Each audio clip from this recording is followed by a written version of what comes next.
Yeah, man, I love freaking people out. One day I'm in a car, I'm in the front seat, I'm not driving, of course. Can you imagine if I'm driving a car? They reckon they can put a joystick, that thing that controls my wheelchair, we can put that in a car. Like, how fully sick is that? Like, imagine if I get pulled over by the cops. Can I have your driver's license, please? Yeah, but it's over there, you're gonna have to get it. Imagine if I'm in big trouble. Put your hands up! Get out of your car!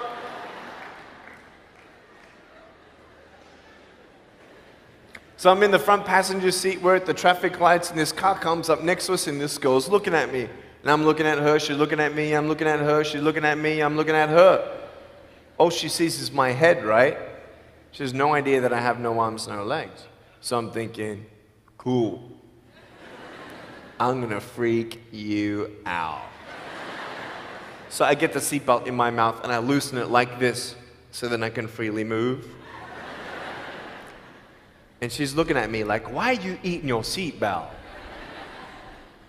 So I pull it, the belt is loose, I can move. Now she's looking at me, full 100% attention and focus. Now just imagine all you see is my head, all right? You might want to put up your hand up to your face to cut off the rest of my body, all right? So you can really see the effect. So just, that's it, exactly. Here we go, ready? I just did this.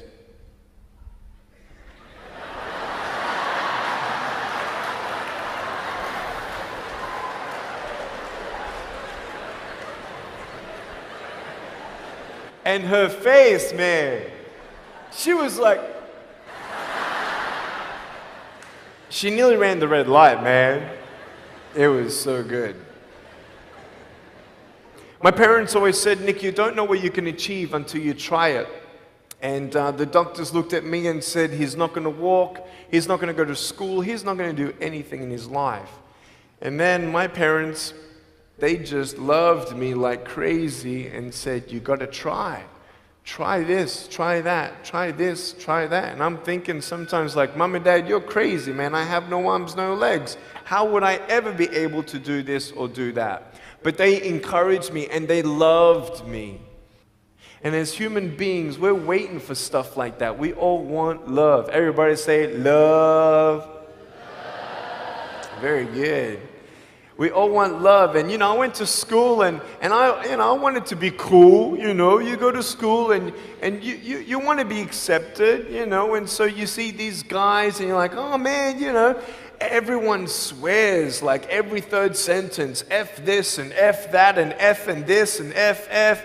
Like what? Like they think they're cool, And so I'm thinking, man, maybe I need to be like them to be cool. And then you compare each other with how we look, and I wish I was smarter, I wish I was taller, I wish I was shorter, I wish I was more popular, I wish I did this, I wish I didn't have that. I wish my life was different.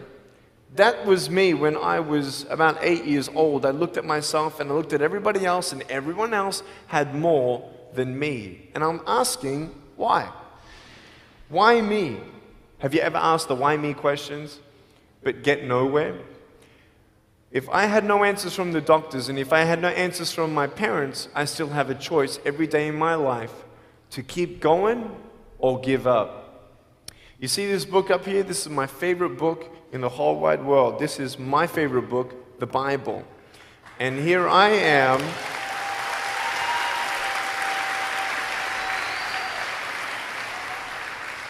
And here I am, and for me, that's my full potential in all that I can be here on earth. And so encouragement takes me closer to all that I can be, and discouragement takes me away. You see, it only takes 3 seconds for someone to tease me when I was at school and just say, you ugly. You can't do this and you can't do that. And some of you thinking like, man, seriously? You had kids picking on you? Like, how heartless are those kids? Picking on me with no limbs, like, you would probably say, well, I'm not that bad. I wouldn't pick on a kid with no limbs. But why would you pick on anyone? Well, because it's fun. It's just culture. Okay, we'll get to that. But for me facing all that stuff, I'm getting these seeds. Everybody say seeds. S-E-E-D-S, seeds. Have you seen the pictures of the sequoia reds up here in California? These huge trees. Like some of the trunks could be as nearly big as this room. I've seen those photos where they've actually dug out a tunnel in a trunk of a tree. You can drive a full-size SUV right through it. That all started with a little seed. If you leave a seed of lies in your heart and in your mind and you don't know the truth, if you don't know the truth, you will die with the lie. I started dying because I started believing what I was told. I want you to know the three things that I needed to come to in my life is the truth of my value, the truth of my purpose, and the truth of my destiny. I want you to know something. In our mind, we put ourselves down all the time. I want to ask you today, do you think I'm cool enough to be your friend? But I don't swear, I don't use the F-bomb. Am I still cool enough to be your friend? But I don't tease people. Am I still cool enough to be your friend? But I have no arms, no legs. Seriously.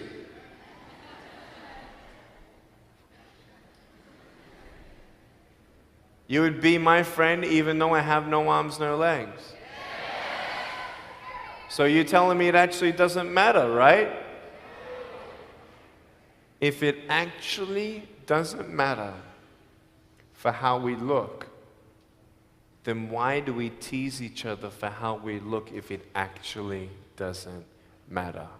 Why is it that we look ourselves in the mirror and we see ourselves, well, we're having fun. Oh yeah, man, we're just part of culture, man. There were 12 people one day teased me, taking me away from my hope. 12, 11, 10, 9, 8, 7, 6, 5, 4, 3, 2, 1. Don't worry, I won't fall off because if I did, I'll break my arm.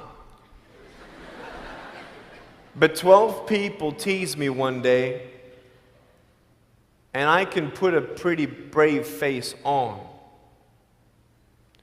but cry on the inside. For real. Oh, it doesn't hurt. Yeah, it hurts. There was this one bully. I became his target for 3 weeks. And every time I go by him, I was 13, he was 17. I was in my chair. I'm only 4'9" in my other chair, my old chair. He's like 6 something, so he's huge, right? So I'm looking up at him, and every time I go by him, he's like, hey, there's Nick. He has no... And you can imagine what he said. And I'm like, what's his problem, man? So I tried to avoid him, and I was so embarrassed. He would say it really loud, and everybody would be looking, and some would be laughing. I'm like, what is this guy's problem, man? So one day, after 3 weeks, I went up to him, and I said, hey. He's like, hey. I said, can you please stop it? He said, stop what? I said, stop teasing me. He said, what are you talking about? I said, every time I walk by, you say that stuff. He's like, what stuff? He didn't know how to take me on. So I'm looking at him and said, nah, man. Every time I walk by, you say exactly this, and I want you to stop. I forgive you, but stop it. He's like, oh, is that hurting you? Now, I could have said, nah. Or I could have said, yeah. It takes a level of humility to actually say, actually, I don't like that. It's killing me. And I said, yeah, it's hurting me. He said, all right, I'm sorry, man. I was just, playing around. He said, give me a hug. He said, what? I said, give me a hug. He was like, all right. So I gave him a hug. I'm a hugging machine. We made the Guinness Book of World Records. 1,749 hugs in 1 year. We did it last year. My arms fell off, all right? The scary thing about hugging so many people is that anyone can just pick me up and take me home, all right? Like, what am I gonna do? Like, eat them or something? Okay. Pretty mean headbutt, right? I want you to know that you might be playing around. I could pretty much say that 98% of you have teased someone in your life. I tried to commit suicide because of people who thought they were having fun, not knowing the hell that I was going through. The people you're teasing, what if the person you're teasing is the person who's thinking of committing suicide? What if the person you're teasing is the one who's tried to commit suicide, who hates their life because of you? You don't know if the person you are teasing is the son or daughter of a drunk at home getting abused. And all they need is someone like you to keep on pushing them this way. We need hope. So find something else to do. Find positive things in your own life. I don't care about how you look. I will never, ever, ever tease you. I will never tease you. I could tease you. I could be tough. People thinking that bullying is tough. It ain't tough. My wheelchair, this is tough. This thing, man. I'll tell you something. You ready? This wheelchair. This thing's so tough. When my friend built this for me, he said, "You're gonna love it." I said, "What, does it go fast?"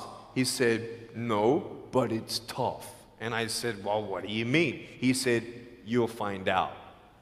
The torque in these motors at the bottom, at the back, this thing, if someone's holding it, I'm telling you, it can go 90 degrees. I went 80 degrees up, all right? Someone's holding me to make sure I don't tip back. My wife, she loves shopping with me because she just jumps on the back and we go shopping. Like, she just shops and shops because she doesn't drop, right? We just go and do it. It's fun.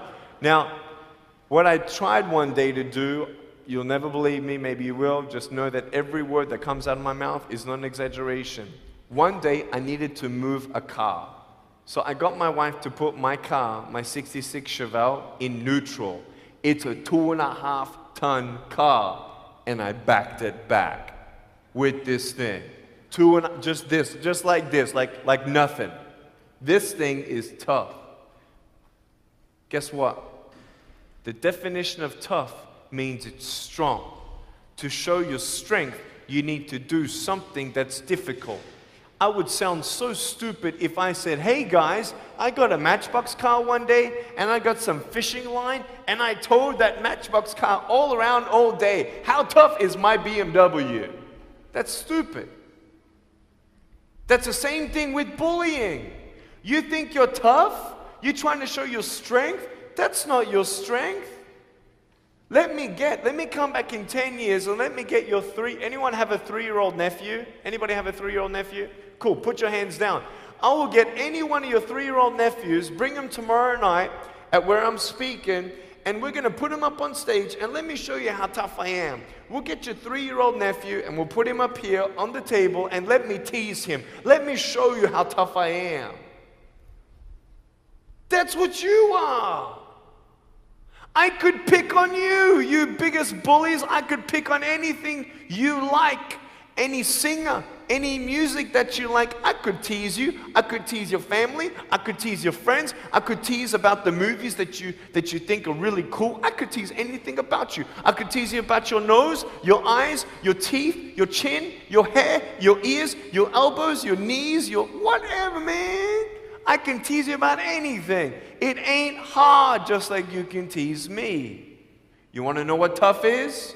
Go to the people you teased and say sorry. You want to know what tough is? Go up to the people who still tease you and say, "Hey, stop it. I forgive you, but please stop it." That's tough. I want you to know something, the truth of who you are. I don't care what job you get. I don't care. I don't care how smart you are, everyone. I don't care. I don't care. I love you and I believe in you. I don't care if you end up being a janitor in this school. I'll tell you why. Because the janitor in my high school inspired me to be a speaker. He changed my life. He said, you should be a speaker. You know what I said? You're crazy. He said, no, really, you need to be a speaker. I said, stop it, man. 4 months later, he twisted my arm, and I said, yes. I spoke in front of 10 people, then another 10, then another 10, then I found myself in front of 300 sophomore students. And 3 minutes into my speech, half the girls were crying, and one girl in the middle of the room started weeping, and she put up her hand and she said, I'm so sorry, can I come up there and give you a hug? And in front of everybody, she came up and she hugged me and she cried on my shoulder and she whispered in this ear, thank you, thank you, thank you. No one's ever told me that they love me. No one's ever told me that I'm beautiful the way that I am. It was because my parents told me that I was beautiful that I'm still here. Some of you don't have those parents, and that's why I'm here. I love you, and you're beautiful just the way you are. Never, ever give up.